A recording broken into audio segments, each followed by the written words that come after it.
All right, so for today's video, we are going to be taking a look at the Yellow Jacket Schrader Core Removal Tool with a couple different accessories that can be bought separately and or you can buy it as a kit. So these are the two accessories right here. We'll go ahead and talk about those in a little bit. We'll take a look here at the Yellow Jacket Core Removal Tool. So this is a nice brass construction.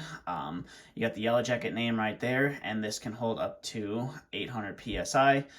With the higher 410 refrigerant, you're running at some high pressures. Unlike R22 and some of the older refrigerants, they don't run as high of a head pressure. They don't run as high as pressure as some of these newer refrigerants. So this is the, like I said, the Yellow Jacket tool. If you're unfamiliar with how a core removal tool works, you basically have your valve right here. You have a little Schrader core in there.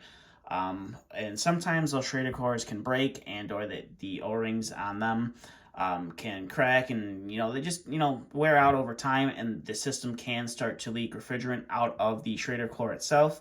And that's something that most people want to have fixed so that they're not having to worry about all their refrigerant leaking out of the system and having to pump it up every so often. So that is where these valve core removal tools come in.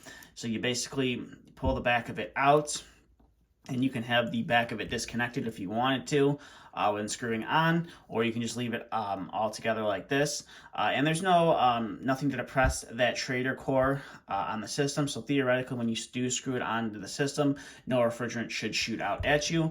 But you basically screw the tool onto the valve on your unit or on an AC unit. Like that. You basically thread it onto like that, and then you can open the valve up, and this allows you to go in and remove that Schrader core. Now, one thing to note about this service valve that I have here is the Schrader cores are like impossible to get out of here, so I won't be able to pull it out for the demonstration purposes. So there is that to note, but you want to make sure the tool is nice and tight, and then you could go and you spin this guy here on the back, and it will remove that Schrader core if you've hooked it on right.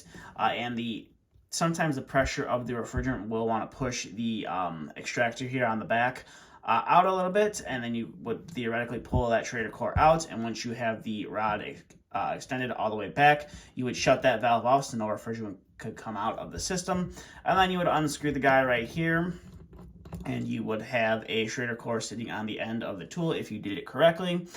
You can get that Schrader core out of the system, and you can go ahead and insert a new one to go back into the system. And then again, you would basically do that operation in reverse. So you would screw it back on, open the system back up, and then you would force that Schrader core back in, and then you would thread it down until it was tight. This guy kind of likes to move on its own. So that's basically how this tool would work. It's just a Schrader core removal tool. Now, Yellow Jacket does sell this tool with and without this extra port right here. So maybe the system was low and or the valve core itself was kind of hard to get to. You couldn't get your hoses to it.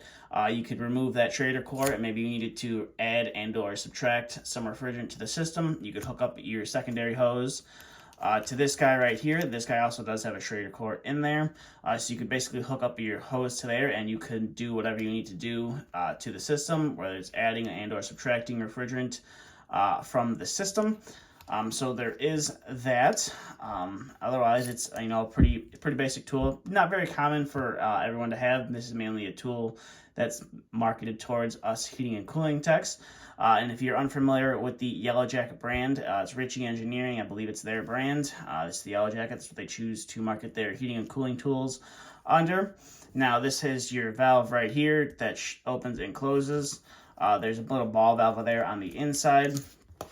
You can kind of see it is open right now, and then you will adjust it, and the ball valve is closed, and then you can open it back up. Now, one thing about these Schrader core removal tools is they all have that little O-ring there on the inside, and that O-ring can crack and just get worn out over time, especially if you're using the tool a lot.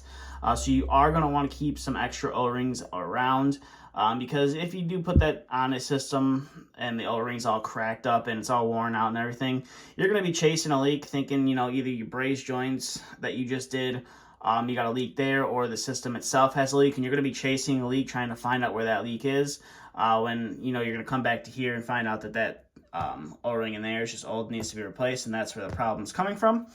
So I do recommend you keep some of those replacement O-rings with you at all times. I believe this is the 1/4-inch O-ring that fits in there, and they do sell a couple different O-rings. You do have to keep that in mind. These ones look like little cylinders, and then they do sell some ones that are super flat. The super flat ones are for their low loss fitting hoses. These are the more cylinder style ones. They're a little bit thicker and a little bit longer in length. Those are the ones you're going to want to use for these tools specifically. Like I said, the little flatter O-rings are mainly for the quick loss or the anti-blowback hoses that you screw on and no refrigerant shoots out at you when you're screwing and unscrewing from the system. So this is just basically the valve core removal tool that comes with it. Now, unlike the previous tool we looked at, here is the Appian one. You can see it's made out of one piece of metal. Yellow Jacket decided to go with it's all brass design, and then they have a piece that I believe just has a little push pin that locks it in. So it is a little bit on the loose side. You can see there's a little bit of play on there. I have seen some people complain about that this kind of breaks off over time with use, so we'll see how that guy goes. But that is the removal tool here, and unlike the Appian one, there is no magnet here on the back of the Yellow Jacket one. So that is the core removal tool.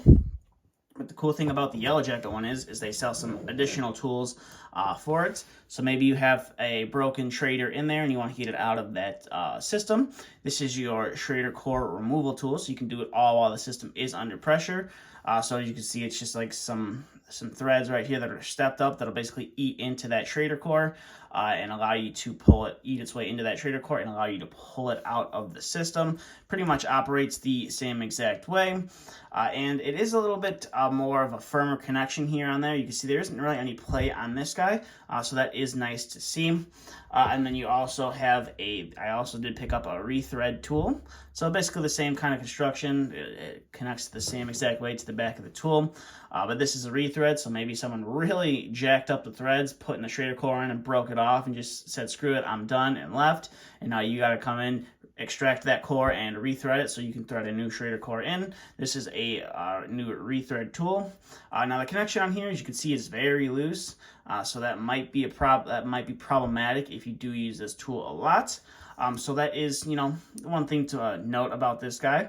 And like I said in the beginning of the video, you can buy just the tool itself with and or without this extra port here on the bottom. And you can also buy it in a kit. Now they have another attachment for it. It's like a temperature. I believe it's a temperature probe that that allows you to do the superheat on a system. I didn't think that was very practical to buy when I do have two clamps that clamp on to the pipe itself, and that's how you can figure out your superheat. And I do also have my gauges that'll figure that out for me as well. So I didn't feel that was very necessary to buy. I believe that whole kit runs about $150, or you can spend a little over $110 and just get I call it the essentials right here. So it'll be interesting to see how well these guys hold up over time compared to the Appian ones. Now, most of the people refer to the Appian ones over any of the other brands. They just say they hold up a lot better, and they're more reliable than some of the other brands out there. But I decided to pick up the Yellow Jacket ones and see how they work.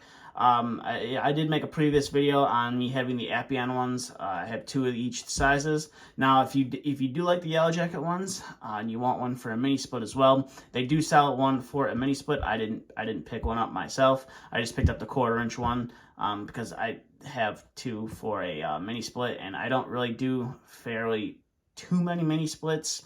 I do a lot of new mini split installs, but I don't really do service on mini splits, so that would kind of be a pointless tool for me. So it'll be interesting to see if this is how the quality does hold up on this guy in the future. I do have quite a few other Yellow Jacket products. I really do like their refrigerant wrenches, and some of the other products I have from them are fairly good. So it'd be interesting to see how well these hold up in the future. But that's all I have for this video. So if you have any questions, comments, concerns, please feel free to let me know. And that's all I have for this video. Thanks for watching.